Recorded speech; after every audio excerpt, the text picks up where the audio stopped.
അഴിമതിയാണ് സംസ്ഥാനം ചർച്ച ചെയ്യുന്ന ഒരു പ്രധാന വിഷയം. അതിൽ തന്നെ ബാർക്കോഴയാണ് സുപ്രധാനം. ഉമ്മൻചാണ്ടിയും ബാബുവും മാണിയുമൊക്കെ കടന്നു വരികയും ചെയ്യുന്നു. ഇവരെയൊന്നും കൂടാതെ മറ്റൊരു പ്രധാന വില്ലനുമുണ്ട്, ജേക്കബ് തോമസ് IPS.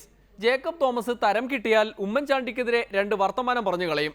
നാട്ടിൽ വിഹരിക്കുന്ന അഴിമതിക്കാരെ പിന്നാലെ കൂടി കണ്ടുപിടിക്കുകയോ കുഴപ്പത്തിലാക്കുകയോ ചെയ്യലാണ് പുള്ളിയുടെ പ്രധാന പരിപാടി. പണ്ടൊരിക്കൽ സർവീസിൽ കയറിയ ആദ്യകാലത്തു തന്നെ അത്തരം ശ്രമങ്ങൾ തുടങ്ങുകയും ചെയ്തു അത്രേ. ആദ്യമായി കയ്യിൽ കിട്ടിയ ആ 2000 രൂപയും കൊണ്ട്. ആദ്യമായിട്ട് എനിക്ക് സീക്രട്ട് സർവീസിൽ നിന്ന് 89-ലാണ് അന്ന് ഫസ്റ്റ് എനിക്ക് കിട്ടുന്ന 2000 രൂപ കിട്ടി. അപ്പം ഞാൻ ചോദിച്ചത് എന്തിനാ 2000 രൂപ? അത് കവറിലാക്കി തരുന്നത്. അതിന് വേറെ ഒരു അക്കൗണ്ടും പരിപാടിയും കണക്കും പരിപാടിയൊന്നും ഇല്ല. ഒരാൾ കൊണ്ടുവന്ന് തരും 2000 രൂപ. 89-ലാണ്. അന്ന് 2000 രൂപ വലിയ, അന്ന് എൻ്റെ ശമ്പളം 2000 രൂപ ഇല്ല. ശമ്പളത്തെക്കാളും കൂടുതൽ പൈസ എനിക്കന്ന് സീക്രട്ട് സർവീസ് പറഞ്ഞു. ക്രൈം ബ്രാഞ്ചിലാണല്ലോ, അപ്പോൾ കേസ് അന്വേഷിക്കുന്നതിന് അതിൻ്റെ വിവരം തരാൻ വേണ്ടി സോഴ്സുകൾ അവർക്ക് കൊടുക്കാൻ നമുക്ക്. അന്നൊരാൾക്ക് ഒരു 100 രൂപ കൊടുത്തു കഴിഞ്ഞാൽ വലിയ പൈസയാണ്. അപ്പം ഈ 2000 രൂപ അപ്പം ഞാൻ ഇത് ആർക്ക് കൊടുക്കും? അപ്പം ഞാൻ വളരെ പൈസ ആയിട്ട് ചെയ്തു. ഇത് എൻ്റെ കൂടെ അന്ന് 3 DVSമാരുണ്ട്, അവർക്ക് കുറേ കൊടുത്തു. ബാക്കി ഒരു 6-7 CEമാരുണ്ട്, അവർക്കും കൊടുത്തു. എന്നിട്ട് പറഞ്ഞു, നിങ്ങളിത് സോഴ്സിന് വേണ്ടി ഉപയോഗിച്ചോണം, അല്ലാതെ ഇവിടെ ചായ കുടിക്കാനോ അല്ലെങ്കിൽ നിങ്ങൾ ബാക്കി കാര്യങ്ങൾക്കൊന്നും ഉപയോഗിക്കാൻ പാടില്ല, സോഴ്സിന് വേണ്ടിയിട്ടാണ്. എന്നിട്ട് അതിലൊരു CA ഞാനിങ്ങനെ അവിടെ ഒരു മർഡർ കേസ് ഉണ്ടായിരുന്നു, ഒരു തുരുമ്പിച്ചൊരു കേസ്. അപ്പോൾ അവിടെ 3 മാസം അവിടെ പോയി ഒരു വീട് വാടകയ്ക്ക് എടുത്ത് താമസിച്ച് അത് അന്വേഷിക്കണം എന്നൊക്കെ പറഞ്ഞു. അപ്പോൾ അതിൻ്റെ വാടക കൊടുത്തു, ഇതിനകത്ത് കൊടുത്തു, കുഴപ്പമൊന്നുമില്ല, കാരണം അത് അന്വേഷിക്കാൻ വേണ്ടിയിട്ടാണല്ലോ. പോലീസിന് പിടിക്കാൻ കഴിയാത്ത അഴിമതി പക്ഷേ മാധ്യമങ്ങളിലൂടെ പുറത്തു വരുന്നുണ്ട്. യഥാർത്ഥത്തിൽ ഈ അഴിമതികളെക്കുറിച്ച് വരുന്ന വാർത്തകളെല്ലാം സത്യമായിരിക്കുമോ? അഴിമതിക്കാരായ ഉദ്യോഗസ്ഥരാണ് ഇത്തരം വാർത്തകളുടെ സോഴ്സ് എന്നൊരു ആക്ഷേപവും നിലവിലുണ്ടല്ലോ. ഉദ്യോഗസ്ഥർ യഥാർത്ഥത്തിൽ കൂടുതലും അഴിമതിക്കാരാണോ? ഈ സോഴ്സുകൾ എന്ന് പറയുന്ന കക്ഷികളെ നമുക്ക് 4ആയിട്ട് തിരിക്കാം. മൊത്തം ഗവൺമെൻറ് ഓഫീസേഴ്സിനെ 4ആയിട്ട് തിരിക്കാം. അവരിൽ ആരെങ്കിലും ആയിരിക്കും നിങ്ങളുടെ സോഴ്സ് കറപ്ഷൻ്റെ കാര്യത്തിൽ.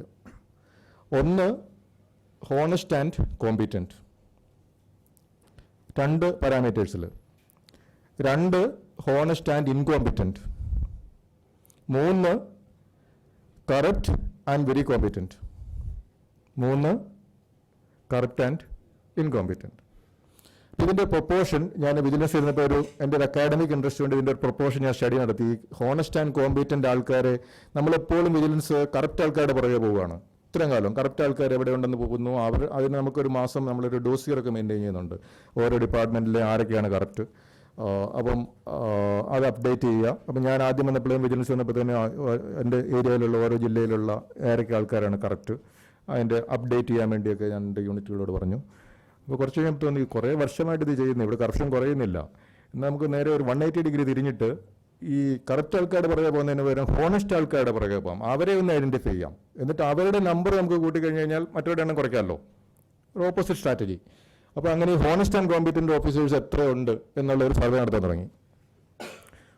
അപ്പോഴാണ് മനസ്സിലായത് വളരെ ബുദ്ധിമുട്ടാണ്, വളരെ ബുദ്ധിമുട്ടാണ്. ഒരു 5% എനിക്ക് തയ്ക്കാൻ പറ്റിയില്ല, 5%. അമ്മാതിരി ചങ്ങായിമാരുടെ ഒപ്പം ചില ജേക്കബ് തോമസുമാരും ഉണ്ടാകുന്നുണ്ടല്ലോ. കാര്യങ്ങൾ അങ്ങനെയൊക്കെ ആണെങ്കിലും ഇത്തരം അഴിമതിക്കാരെയും അല്ലാത്ത വിശുദ്ധരെയും ഒക്കെ സൃഷ്ടിക്കുന്നത് മാധ്യമങ്ങളാണെന്ന ധാരണയാണ് തിരുവഞ്ചൂർ രാധാകൃഷ്ണന്. ആരെയും ഭസ്മമാക്കാനുള്ള ശക്തി മാധ്യമങ്ങൾക്കുണ്ടത്രേ. ഇവരെല്ലാം കൂടി TV ക്യാമറ നീട്ടിയാൽ സാധാരണക്കാരനായ ഒരു രാഷ്ട്രീയ പ്രവർത്തകനെ ഭസ്മമാക്കാൻ വേറെ ഒരു പണിയും വേണ്ട. അതോടുകൂടി കണക്കാക്കുന്നത്. പക്ഷേ ഭസ്മത്തിനകത്ത് ഒരു ജീവനില്ലേ, അതാണ് ഫീനിക്സ് പക്ഷി.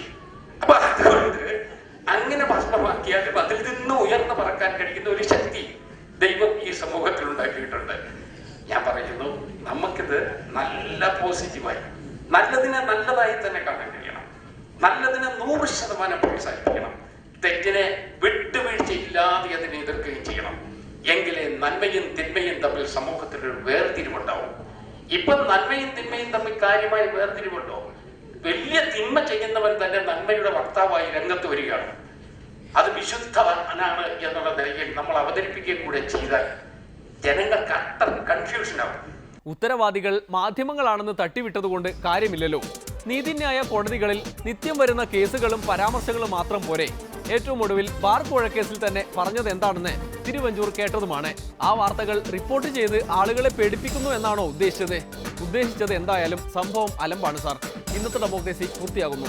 നാളെ വീണ്ടും കാണും വരെ നന്ദി, നമസ്കാരം.